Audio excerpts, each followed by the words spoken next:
Olivier, bonjour. Donc, tu es le réalisateur de ce documentaire très intéressant. Euh, en 30 secondes, donc on commençait à en parler un peu en aparté, mais en 30 secondes, plus loin que l'aventure de cette femme qu'on découvre un peu, qui est une aventure extraordinaire, on peut dire, à la Jules Verne, et dans le pays de Jules Verne, quasiment. Je crois qu'un des problèmes fondamentaux qui est posé, c'est on devine l'étendue en fait de la ségrégation aux États-Unis à travers l'accueil qui est fait en France. Pourtant, la France n'était pas forcément non plus le pays d'accueil de la négritude. C'est très différent, c'est-à-dire qu'aux États-Unis, on a vraiment une théorie. Une théorie des races, on a une théorie de comme quoi les personnes noires, mais même qui n'auraient que quelques gouttes de sang noir, on est encore dans ces histoires-là, ne sont pas du tout les mêmes que les gens qui sont blancs. Et ça, c'est une idée qui est une idée américaine. En France, on n'est pas du tout sur cette idée-là. On est dans l'idée de la République. On est dans l'idée de la République qui peut intégrer et en fait permettre à tout un chacun de devenir français à partir du moment où il se conforme à un certain mode de vie, certaines relations sociales, à des droits, à des devoirs. Et en fait, c'est ces deux modèles-là qui s'affrontent dans cette histoire de Bessie Coleman. C'est que elle, étant noire et étant femme, pour elle, aux États-Unis, c'est impossible d'apprendre à piloter. C'est même pas concevable. On le dit à un moment donné dans le film. On estime que les Noirs n'ont pas les capacités intellectuelles pour apprendre à piloter. On voit d'ailleurs dans notre film RBG qu'on passait hier ici au Furet, parce on a voulu rassembler tous les films un peu dans la même thématique. Et tout à l'heure, on a Rafiki. Mais on voit donc dans RBG que c'était exactement le même problème. On ne pouvait pas admettre qu'une femme devienne le premier juge des États-Unis et aussi comment dirais-je, voilà, s'affirme complètement autrement, quoi. Ah oui, tout à fait. Et donc c'est vraiment une manière différente de voir les choses. Alors maintenant, ça ne veut pas dire que la France c'est un pays formidable et un pays d'accueil à l'époque pour les Noirs ou pour les autres, mais on est dans le cadre de la Première Guerre mondiale. Et à l'époque, on a encore nos bataillons des colonies. Et on en est fiers. Même si on les envoie un petit peu au casse-pipe par moment.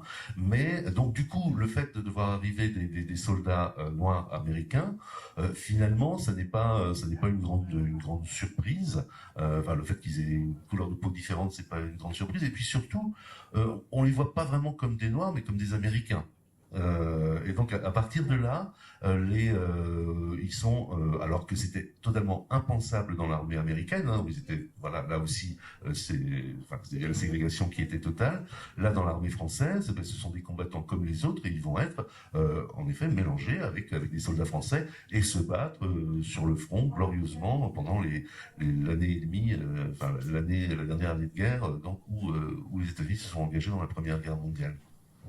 Alors, Wilfried qui est chargé de production chez nous et qui est d'origine africaine, est-ce que tu peux nous dire un peu toi comment tu ressens ce film quand tu vois ça? Est-ce que tu trouves que c'est un film qui est dans la grande lignée de la lutte contre la ségrégation?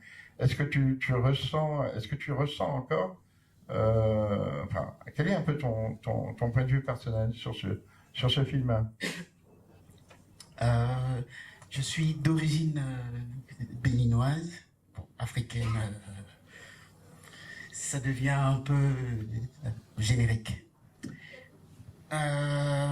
Vous faites bien de faire la parallèle entre les États du Sud et les États du Nord. Et donc, c'est la même parallèle que je fais aussi entre ce qui se passe aux États-Unis et ce qui peut se passer en France. Parce que bon, le travail dans les champs de coton était, dans les années 1900, était encore assez brûlant, assez récent, pour qu'on puisse accepter que noir, et qui plus est une femme, puisse se faire former, voilà.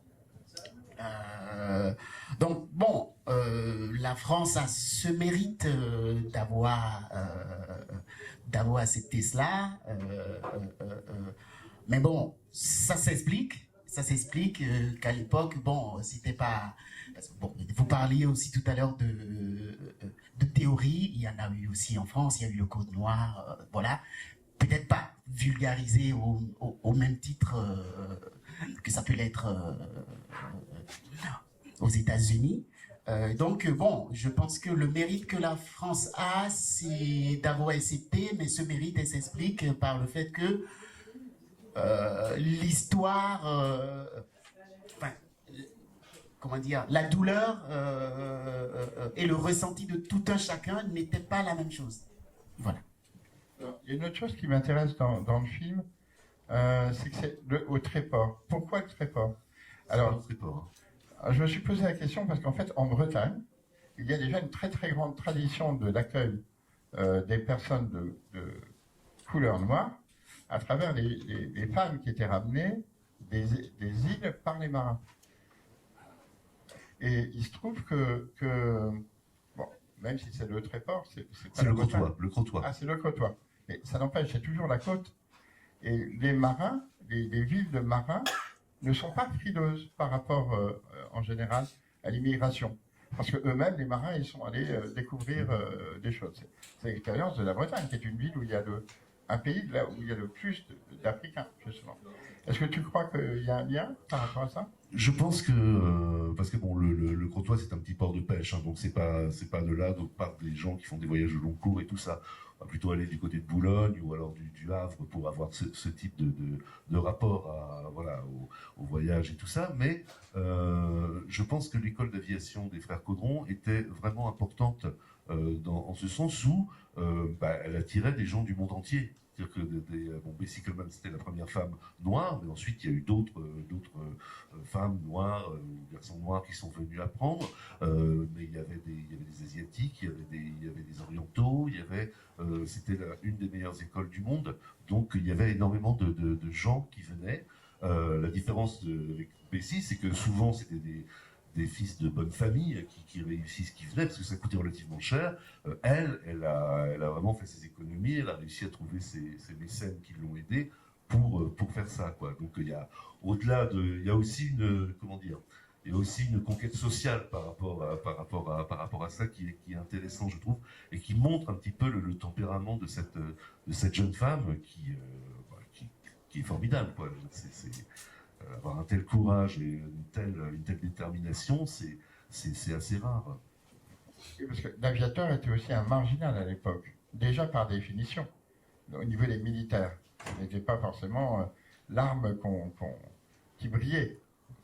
Oui, tout à fait. C'était enfin, quand on pense à Guilmer, quand on pense à certains héros comme ça de l'aviation de la Première Guerre mondiale, c'est presque une caste à part dans l'armée. Hein, donc, alors, il y a une sorte d'aristocratie de l'aviation. Il y en a un dont c'est pas le cas, c'est Jeanne Bullard, donc qui est né qui est né aux États-Unis, mais qui était pilote dans le Caétanas de l'aviation française. Et donc lui aussi qui est parti de rien, quoi, et qui a été une grande inspiration pour Bessie Coleman. Oui, je pense que ensuite le problème, c'est qu'à l'époque, on le raconte dans le film, on a beau avoir son brevet de pilote, c'est pas un métier. C'est pas un métier. On peut pas encore transporter des gens, ou alors juste une personne à l'arrière dans un cockpit à double commande. Mais il n'y a pas encore de transport aérien, l'aéropostale n'existe pas encore. Donc tout ça va venir assez vite. Mais au moment où Bessie rentre aux États-Unis et où elle aurait pu, aujourd'hui, je ne sais pas, être pilote et en effet pouvoir économiser pour avoir son avion, pour monter son école, là, elle est obligée de prendre des risques fous pour faire ses acrobaties aériennes, pour essayer de ramener, de gagner un petit peu d'argent, quoi. Alors, le fait que ça devienne un symbole aux États-Unis, tout doucement, c'est un mouvement très important ou c'est quelque chose qui est naissant? Ah non, elle est très très connue aux États-Unis, beaucoup plus qu'en France d'ailleurs, où on va pas Crotoy, par regarder tellement. exemple, ils ne se sont pas appropriés son histoire au Crotoy. Non, il n'y avait pas une rue Bessie Coleman, ce qui est dommage, quoi. Et aux États-Unis, oui, depuis sa mort, en fait, ça a eu vraiment une très très grande comment dire, résonance dans la communauté noire, et surtout au niveau des enfants. C'est encore aujourd'hui une héroïne. On trouve des dessins animés avec Bessie Coleman, on trouve des bandes dessinées avec Bessie Coleman, des petits livres pour enfants, pour dire, voilà, quand on a la volonté, quand on veut, c'est très américain, quand on a la volonté de faire les choses, quand on veut vraiment les faire, eh ben, on y arrive. Donc voilà. Oui, complètement. Complètement. Je pense qu'elle devait avoir une sacrée dose d'optimisme pour en effet passer à travers tout ça, quoi.